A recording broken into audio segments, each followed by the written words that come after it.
अस्सलाम वालेकुम दोस्तों, आज हम बना रहे हैं ढाका चिकन दाबू। इसके लिए हमने तकरीबन आधा किलो के करीब चिकन ले लिया।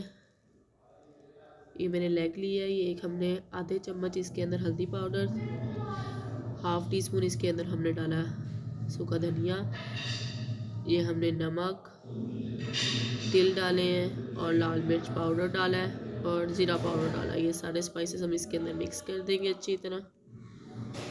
तिल की क्वांटिटी आप कम भी कर सकते हैं, पर इसकी स्पेशलिटी जो है वो तिल है। इसको मैरिनेट करने के लिए रख दिया है। 2 से 3 घंटे के बाद अब इसको फ्राई करेंगे। ऑयल गरम करने के बाद ये देखें, अब इसको पहले हमने 2 से 3 मिनट इसको तेज़ आंच पर फ्राई करना है, फिर हमने इसकी मीडियम फ्लेम कर देनी है ताकि ये अंदर से कच्चे ना रहे, गल जाए। अगर आपको वीडियो अच्छी लगी हो तो